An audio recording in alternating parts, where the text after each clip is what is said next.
Welcome to Parev TV.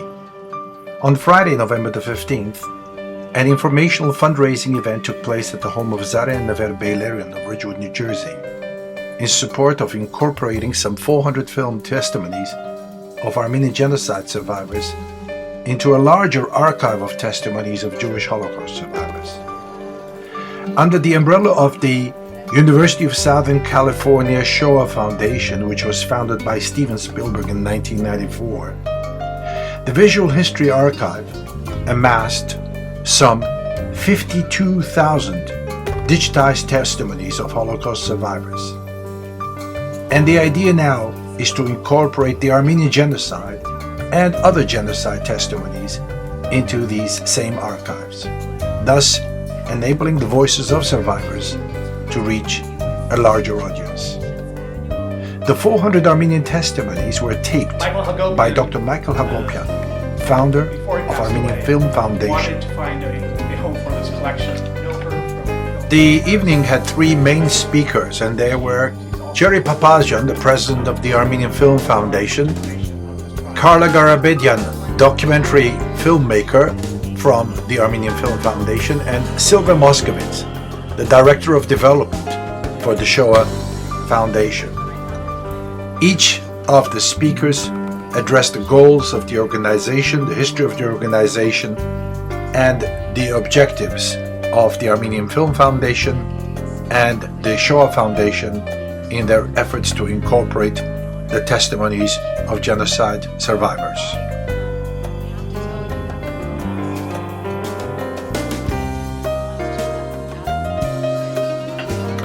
The force behind the Armenian Film Foundation is the energetic filmmaker Carla Garabedian. In her remarks, she spoke of the importance of the project in terms of educating the younger generation and making the project available to worldwide audience. She also discussed the Turkish response to this project and the possibility of any pressures Turkey could bring on the Shoah Foundation. That as Armenians, we know these stories, we've grown up with them, we know our relatives, we're the grandchildren and children of genocide survivors, we know this is something different. Video images are powerful, and when these images are combined with first-hand testimonies of survivors of the Armenian genocide, that makes every Armenian stop and think.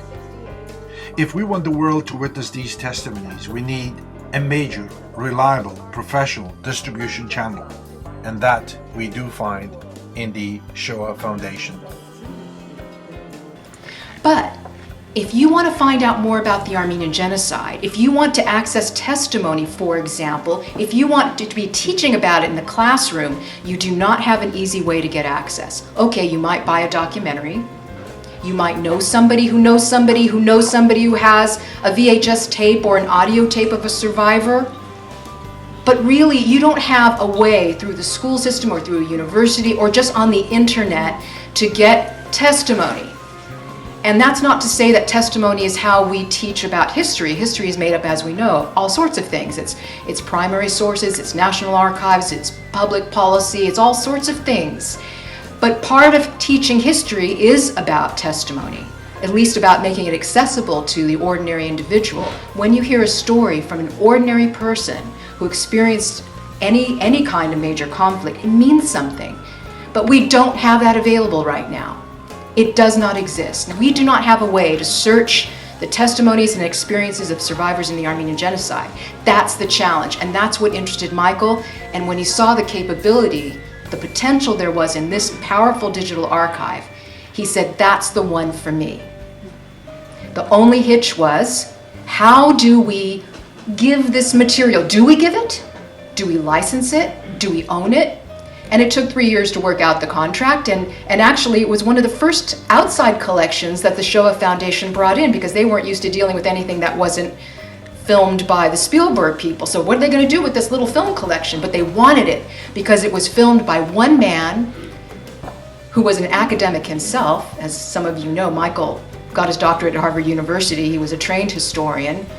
And he had filmed these people. They liked that. They liked the fact that it was on film, that it was professionally shot. And so they wanted it, and so the whole thing came together with the idea that we would license a digital copy of these interviews to USC, and we would keep the original film, and that way everybody's happy.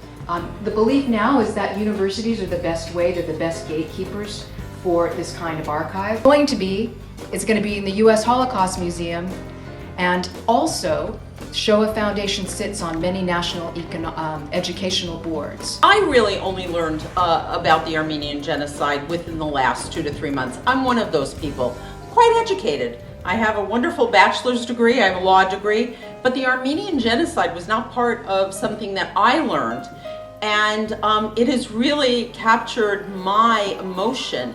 And this is not a project that we can't complete. This has to get done.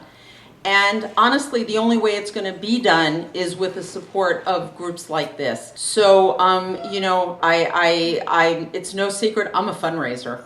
So I am going to ask you from the bottom of my heart to please open your hearts and open your wallets and purses to this project. We have to get this done, and we have to get it done by the 100th anniversary. When we launch this as part of the 100th anniversary, the 100th commemoration, there'll be no denying it. So I really thank all of you. Never, Zare, my new family. I love you guys. And I appreciate, you have no idea how you have taken this on. And you know, Jerry and Carla know I adore them. And I am bound to see this one through. It'll happen.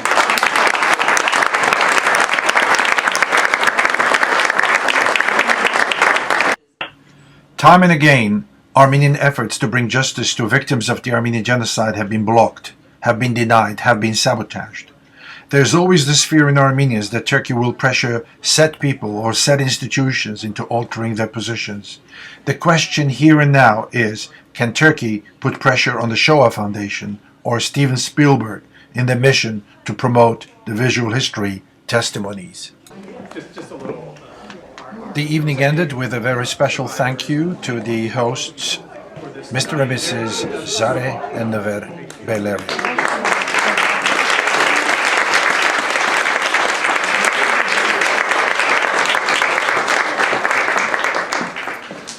Thank you so much for coming. Or you find somebody else to correct the check. You stuff envelopes, you throw a function, whatever it is. It's just the least we can do.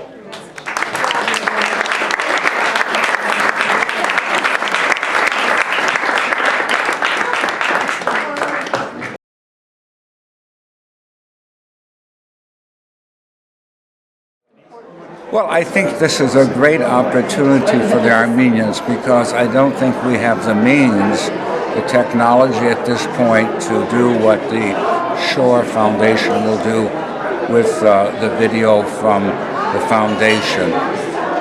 Secondly, the very professional way they will handle it makes a big difference.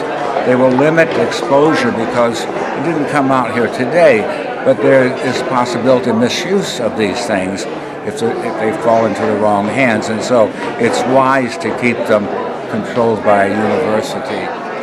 It's a very emotional evening, actually, to see the testimonies and the idea and the opportunity of coupling and partnering with the Shoah Foundation seems to be a great way for many more people to see our testimonies while searching for other testimonies. Because my wife found this project to be something dear to her heart. I really didn't get involved in it. But now, I mean, I'm proud of it. I mean, I'm a soldier myself. I'm a first-hand knowledge of what man can do to man. I know that the way to prevent this from happening in the future is A, to honor the victims, and B, to educate the future generation it doesn't happen again. And I'm very proud to be part of this. This is what Descendants of genocide survivors. And as we thrive in the United States, I feel that it's the least that we can do to let their voices be heard. And through this program and this project, we can let their voices be heard and let them never be forgotten. Well, it's a fantastic crowd here in New Jersey, and a number of family members of survivors who were filmed in the collection. So to meet some of these descendants has been really exciting, and so I'm really happy we could come and be a part of this event. Alam